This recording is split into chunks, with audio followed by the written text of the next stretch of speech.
안에 주를 향한 내 안에 주를 향한 이 노래 영원한 노래 있으니 날 향한 주님의 크신 사랑 영원히 찬양하리라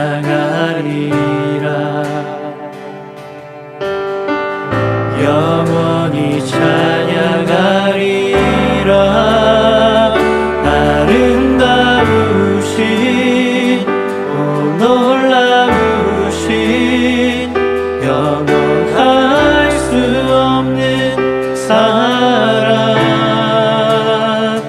오 위대하신 하나님의 사랑 영원히 찬양하리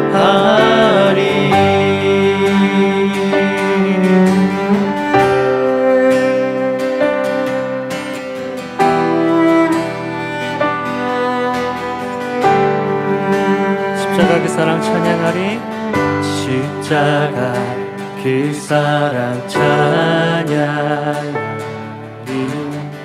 날 구원하신 그 사랑 내 삶을 드려 찬양하리라 놀라우신 주의 사랑 영원히 찬양하리라 영원히 찬양하리라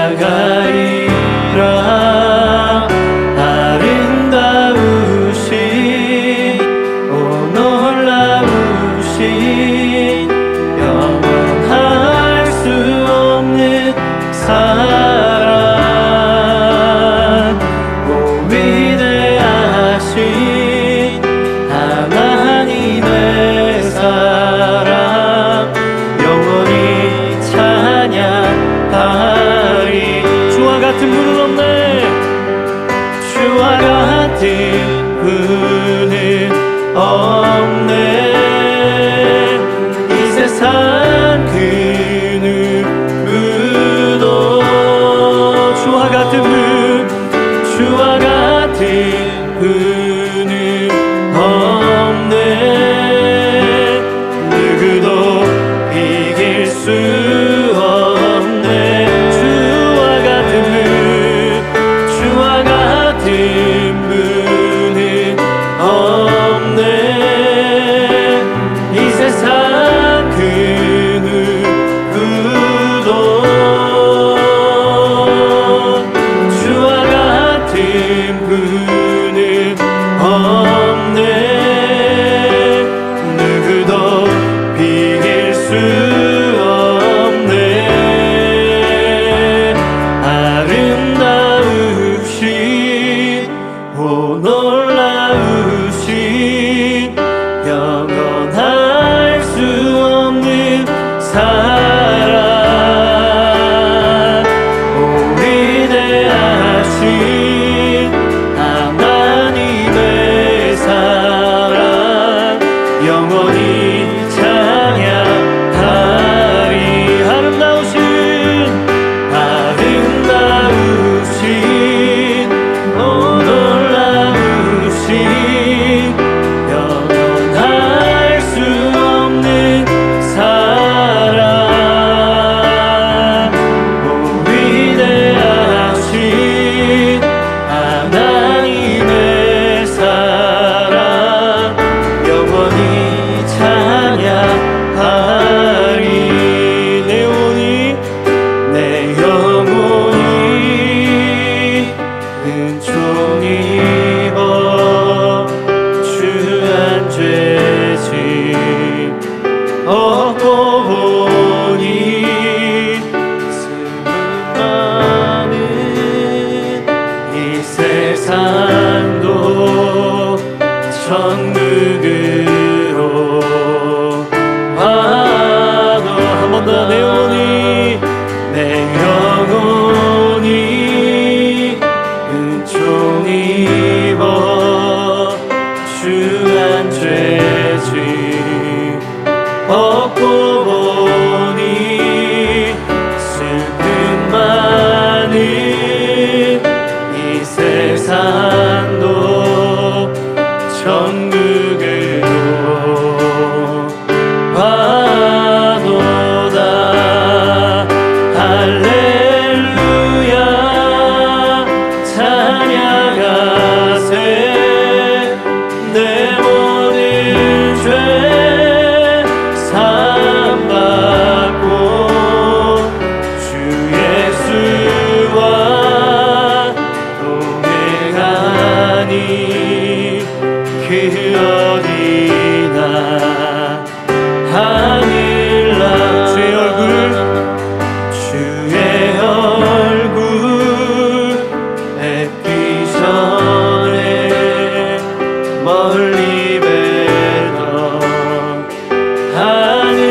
높은 산이 높은 산이 거친 들이 조망이 궁궐이나 궁궐이나 내 주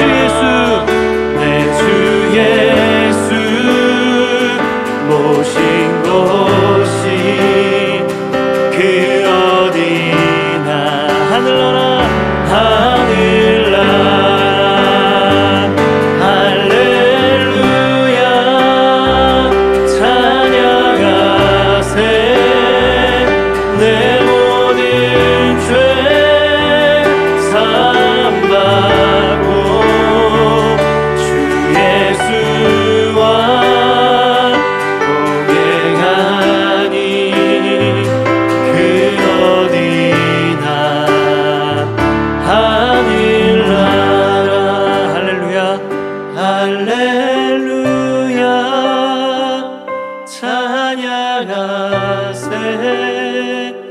내 모든 죄 사함받고 주 예수와 동행하니 그 어디나 하늘. 우리 마지막으로 한 번 더 고백합니다. 할렐루야 할렐루야 찬양하세 내 모든 죄 사함받고 주 예수와 동행하니 그 어디나 하늘나라.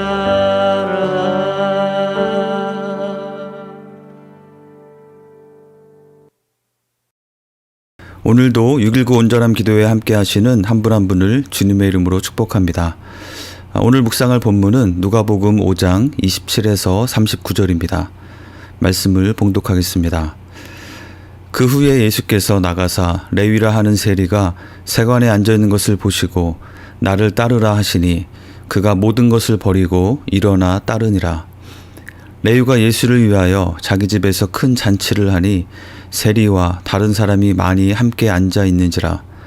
바리새인과 그들의 서기관들이 그 제자들을 비방하여 이르되 너희가 어찌하여 세리와 죄인과 함께 먹고 마시느냐.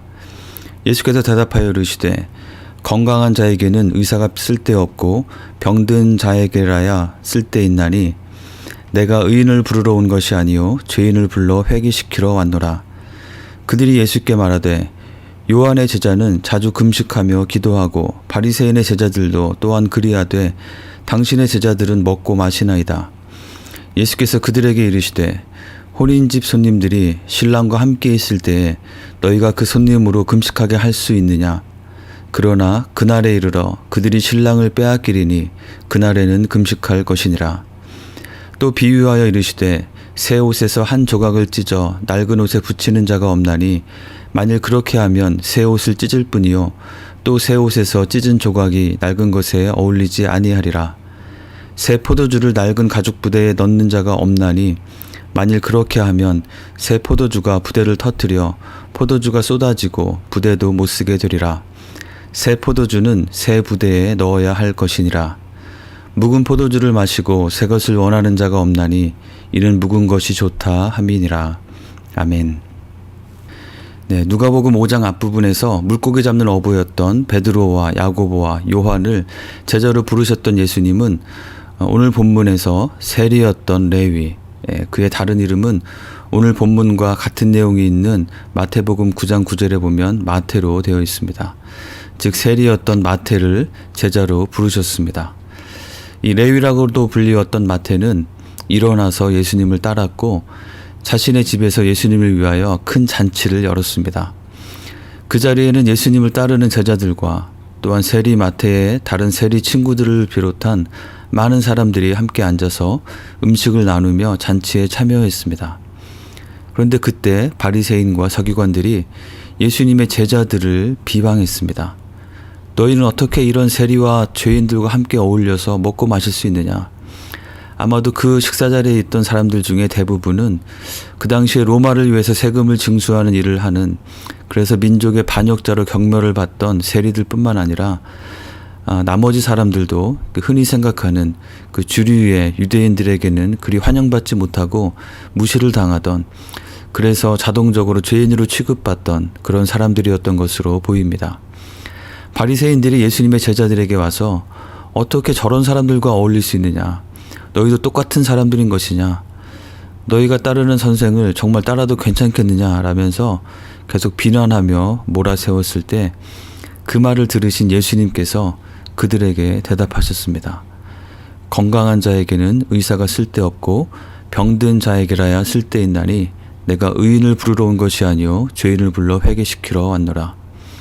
그러자 이제 그들은 예수님께 대하여 침례 요한의 제자들도 자주 금식하며 기도하고 우리 바리새인들도 그렇게 금식하며 기도하는데 당신의 제자들은 금식은커녕 그저 먹고 마시기만 하는군요 라면서 비아냥거리며 비난했습니다. 스스로를 경건하고 의롭다 여기는 바리새인들의 교만함이 드러나는 질문이었습니다. 하지만 이것은 침례 요한을 따르던 제자들도 갖고 있던 질문이었습니다. 병행 본문인 마태복음 9장 14절에 보면 침례 요한의 제자들도 예수님께 찾아와서 같은 질문을 했다고 기록되어 있습니다. 자신들이 따르던 침례 요한은 헤롯의 악행을 지적했다가 옥에 갇혀 있는 상태였습니다. 그런데 침례 요한이 메시아로 지목했던 예수님과 그를 따르는 제자들은 자신들이 중요한 경건의 수단으로 실천해온 금식을 하지 않는 것으로 보이니 의아하고 이해하기 어려웠을 것입니다. 예수님은 그들에게 지금은 슬퍼하며 금식할 때가 아니라 나중에 정말 그렇게 해야 할 때가 올 것이라고 말씀하십니다. 금식은 여러 가지 의미를 담고 있는 것인데 이 병행 본문인 마태복음 9장 15절을 볼 때 여기서 예수님께서 주로 말씀하신 금식의 의미는 슬퍼하고 애통하는 모습을 말씀하신 것으로 보입니다. 혼인집 손님들이 신랑과 함께 있을 때는 슬퍼할 때가 아니지만 그 신랑을 빼앗기게 되면 슬퍼하게 되는 것처럼 그러한 날이 올 것임을 말씀하셨습니다. 아마도 이 순간에는 이 대답을 들은 바리새인들이나 침례 요한의 제자들이나 아니면 예수님의 제자들이나 그곳에 있던 많은 사람들은 예수님의 이 말씀이 무엇을 의미하는지 제대로 이해하지 못했을 것입니다. 어쩌면 그저 예수님께서 제자들의 편을 들며 옹호해 주시는 정도로만 받아들였을지도 모르겠습니다. 그러나 예수님께서는 예수님이 당하실 십자가를 염두에 두고 하신 말씀이었습니다. 신랑을 빼앗긴다는 것은 우리의 신랑 되신 예수님께서 죄인의 모습으로 끌려가서 우리를 위해서 비참하게 고난을 받으실 것을 말씀하신 것이었습니다. 오늘 본문의 중요한 핵심 주제가 예수님께서 열어가시는 새로운 시대라고 할 수 있겠습니다. 기존에 고착된 선입견과 종교 관습의 틀을 깨고 하나님의 아들 예수 그리스도께서 열어가시는 하나님 나라의 모습이 드러나 보입니다. 죄인 취급받고 인정받지 못하던 세리가 예수님의 제자가 되어서 병든 자들을 고쳐서 건강한 자가 되게 하고 또 죄인들을 불러 회개시켜서 의롭게 하시는 그 놀라운 하나님의 사역에 동참하게 됩니다. 그 누구도 소외시키거나 차별하지 않고 하나님의 자녀로 부르시고 또 하나님 나라의 백성으로 초대하시는 놀라운 하나님의 구원의 역사가 혼인집과 같은 기쁨이 가득한 이 잔치 가운데 그려지며 그 예수님께서 열어가시는 새 시대를 묘사하고 있습니다. 그런데 한 가지 우리가 꼭 기억해야 할 것은 이 모든 것은 신랑 되신 예수님께서 받으신 고난, 우리의 모든 죄를 대신 지고 가신 십자가의 그 고난, 우리의 모든 병든 모습과 죄된 것들을 다 대신 담당하시고 우리를 온전케 하시고 의롭게 하시기 위한 예수님의 그 죽으심과 또 부활하심에 의해 가능하게 되었다는 것입니다. 사람들은 자신의 죄에 대해서 자신이 처한 고통스러운 상황에 대해서 슬퍼하며 금식하는 것에 초점을 두면서 자신들이 그러한 행위를 하는 것에 중요하게 생각하고 있었을 때 예수님께서는 예수님이 우리의 모든 죄와 고통을 친히 담당하시고 우리에게 온전한 완전한 해결책과 구원이 되어주시는 그리고 값없이 초대하여 그 안에 들어가게 하시는 그 은혜에 대해서 말씀하고 계신 것입니다. 그리고 이어서 새 옷과 헌 옷의 비유 그리고 새 포도주와 낡은 가죽 부대의 비유를 통해서 이미 익숙하게 젖어 있는 옛 습관과 관습적인 종교 행위와 또 선입견과 편견을 벗어버리고 주님께서 부어주시는 새 포도주를 담을 수 있는 새 부대를 준비하라고 말씀하십니다. 새 포도주와 같은 새로운 차원의 은혜를 우리에게 채워주실 것을 기대한다면 우리는 그것을 담을 수 있는 새 부대가 되어야 할 것입니다. 마지막 39절에서 예수님은 그런데 사람들은 묵은 포도주를 더 선호하고 새 포도주를 원하지 않는다고 말씀하시며 말씀을 마치십니다. 그저 자신에게 편하고 익숙한 것들 가운데 머물러 있기를 더 좋아하는 사람들의 습성을 말씀하시는 것입니다. 새 부대는 새 포도주가 그 안에서 숙성되며 팽창할 때 함께 팽창할 수 있는 신축성을 가진 것입니다. 그저 머물러 있는 것이 아니라 새로운 은혜를 받기에 합당한 모습으로 또 그것을 자신의 삶에 받아서 누리기에 합당한 모습으로의 변화를 기꺼이 받아들이는 것입니다. 그러한 새 부대가 되는 우리 모두가 되기를 주님의 이름으로 축원합니다. 그렇다면 그러한 새 부대의 모습이 무엇인지 오늘 본문 가운데서 발견되는 두 가지 모습을 나누도록 하겠습니다. 첫 번째는 겸손입니다.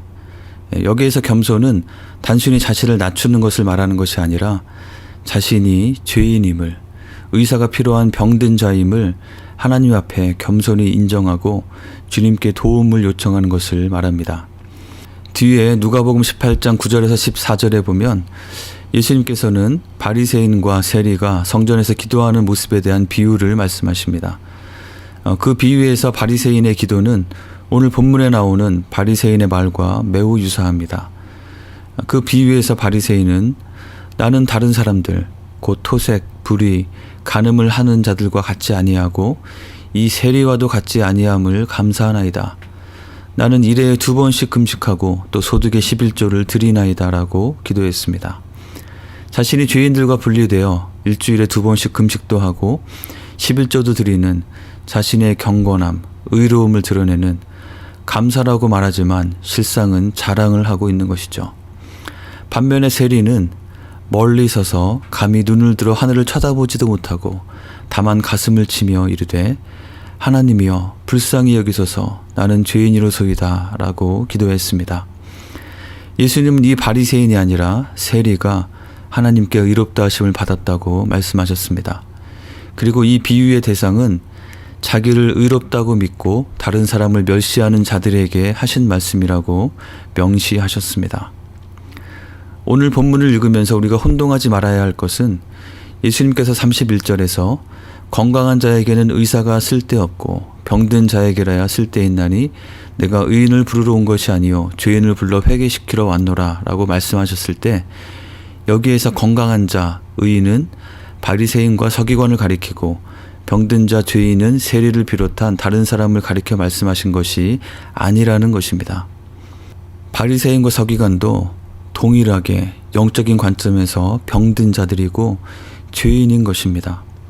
다만 그들은 자신의 병듦과 죄인됨을 인정하며 의사이신 주님을 찾고 불쌍히 여기심을 구하는 것이 아니라 스스로 건강하고 의롭다고 믿고 다른 사람을 멸시하는 자들이었을 뿐입니다. 우리에게 필요한 겸손은 주님, 저는 스스로 죄를 이길 수 없는 연약한 죄인입니다. 주님의 긍휼하심과 도우심이 절실히 필요합니다라고 주님 앞에 진심으로 고백하며 계속해서 나아가는 것입니다. 이것은 단순히 자신을 낮추는 겸양이 아니라 우리의 실상을, 우리의 민낯을 그대로 인정하며 주님 앞에 나아가는 것입니다. 주님, 저는 주님이 필요합니다. 오늘 하루도 언제나 늘 함께 하시고 도와주시고 붙잡아 주세요. 이러한 기도가 우리의 마음과 우리의 입술에 늘 있기를 축원합니다. 주님께서는 그 마음을 외면치 않으시고 우리를 온전케 의롭게 붙잡으시고 인도해 주실 것이라고 믿습니다. 세 부대의 두 번째 모습은 결단과 순종입니다. 오늘 본문에 나오는 인물들 중에서 그의 삶에 가장 극적인 변화를 경험한 사람은 레위, 마태였을 것입니다. 자신에 대한 사람들의 부정적인 시선에 대해서 그동안 애써 무시하거나 아니면 그러려니 체념하며 세관에 앉아있던 그를 예수님께서 부르셨습니다. 어쩌면 사람들의 그런 부정적인 인식이 자기 자신에게도 상당하게 침투하고 영향을 미쳐서 그는 스스로에 대해서 상당히 부정적인 자아상을 갖게 되었을 수도 있었겠지만 그는 예수님의 이 부르심에 모든 것을 버리고 일어나서 예수님을 따르는 결단을 하고 그것을 실행하는 순종을 했습니다. 그가 모든 것을 버렸다고 했는데요. 그것은 그가 세리로서의 직업을 비롯한 그의 모든 것을 다 버렸다는 것을 의미하는 것은 아닐 것입니다. 오히려 그가 자기 집에 예수님과 여러 다른 세리들과 사람들을 초대하여 큰 잔치를 하는 것을 볼 때 그가 이전에 모든 것을 다 그냥 무조건 버렸다기보다는 예수님을 따라다니기 위해서 물리적으로 불가능한 세리의 직업은 버렸지만 그의 집과 소유 그리고 가족과 친구 관계들 즉 그의 삶의 자리를 모두 부정한 것이 아니라 오히려 그 가운데에 예수님을 초청하여 자신의 삶의 자리에 예수님을 통한 하나님의 나라가 임하도록 했음을 보게 됩니다. 그의 모든 관계들 가운데 예수님을 초청한 것입니다. 그가 오히려 진정으로 벗어버렸던 것은 그의 그 직업뿐만 아니라 자신을 향한 부정적인 자아상, 그의 마음속에 깊이 뿌리박고 있던 실패감과 좌절감, 그리고 주변 사람들에 대한 또 자신의 상황에 대한 쓴뿌리와 분노와 원망. 그래서 그로 하여금 주님의 부르심에 반응하여 일어나지 못하게 하는 그 모든 요소들을 과감히 떨쳐내고 버려버리고 주님의 부르심에 반응하기로 결단하고 자리에서 일어나 주님을 따른 것입니다. 사랑하는 성도 여러분, 주님의 부르심에 특히 이번 새해를 시작하며 우리 모두에게 나의 사랑하는 자여 일어나라 함께 가자라고 부르시고 초청하시는 그 음성에 우리는 어떻게 반응하고 있는지요. 우리로 하여금 그저 세관의 자리에 주저앉아 있게 하는 모든 생각과 핑계를 다 버리고 일어나서 주님을 따르는 우리 모두가 되기를 원합니다.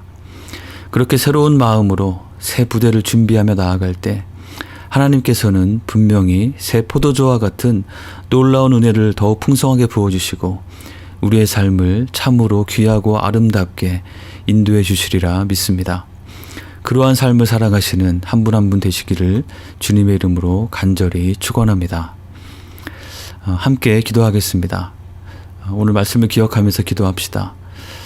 주님께서 주시는 새 포도주를 담아내기에 합당한 새 부대가 되게 하여 주옵소서. 나의 마음에 하나님 앞에서의 겸손함을 잊지 않도록 하옵소서.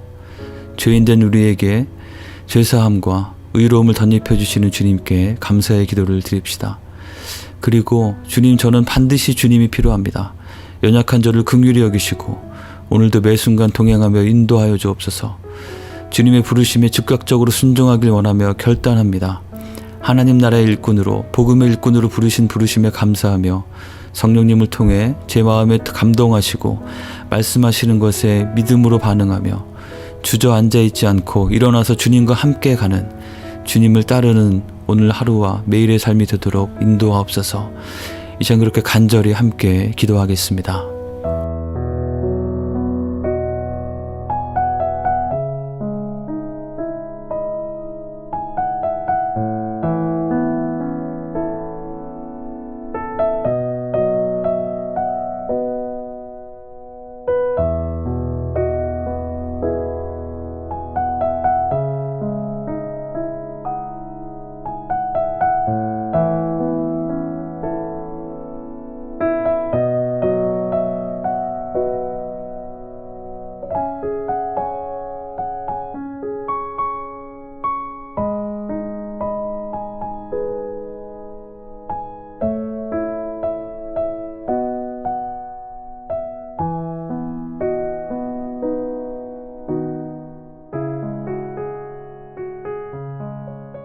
코로나19 팬데믹 상황을 위해서 기도합시다. 오미크론 변이 바이러스의 영향으로 우리 주변뿐 아니라 전 세계가 큰 영향을 받고 있습니다. 이 사태가 속히 안정화되고 정상화될 수 있도록 기도합시다. 그리고 바이러스로 인해서 고통 중에 있는 분들의 신속하고 온전한 치유를 위해서 기도하고, 또 이 모든 상황들 속에서 우리가 그저 위축되기만 하는 것이 아니라 안전하게 또 지혜롭게 잘 대처해 갈 수 있도록 하나님의 인도하심을 구하며 함께 기도하겠습니다.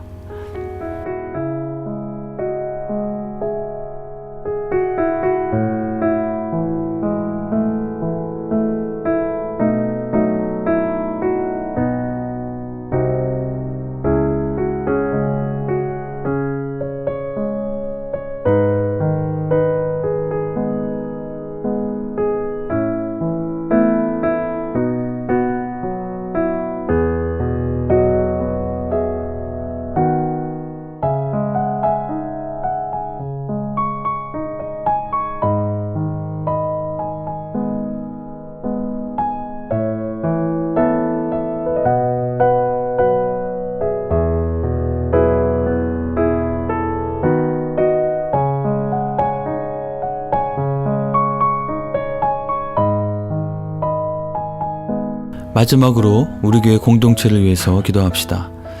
이번 주일에 예정된 새해 첫 연합위원 모임을 위해서 기도하길 바랍니다. 새해에 우리 교회 공동체의 각 사역팀을 이끌어갈 부서장, 팀장으로 세워진 분들이 하나님의 마음을 함께 품고 모두 한 마음이 되어서 함께 협력해 갈 수 있도록 기도합시다. 특별히 세우신 리더들에게 잘 감당할 수 있는 지혜와 리더십을 주시고 또 함께하는 팀원들을 보내주셔서 여러 가지 새로운 상황들 가운데 각 사역을 잘 세워가며 주님의 몸을 건강하게 세워갈 수 있도록 기도합시다. 특별히 자신이 속한 사역팀을 위해서 함께 기도합시다. 그리고 우리 가운데 육체적인 연약함으로 또 여러 가지 다른 어려움 가운데 고통하며 힘들어하는 분들을 기억하며 하나님의 도우심을 구하며 함께 기도하겠습니다.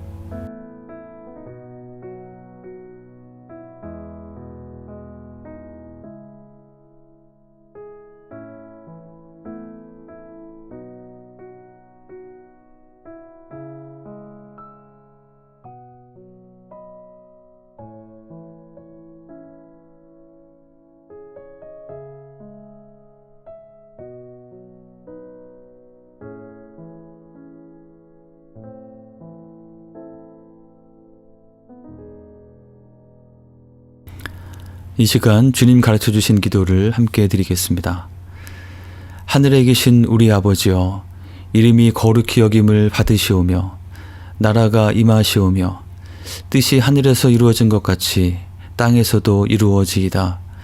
오늘 우리에게 일용할 양식을 주시옵고 우리가 우리에게 죄 지은 자를 사하여 준 것 같이 우리의 죄를 사하여 주시옵고 우리를 시험에 들게 하지 마시옵고 다만 악에서 구하시옵소서. 나라와 권세와 영광이 아버지께 영원히 있사옵나이다. 아멘.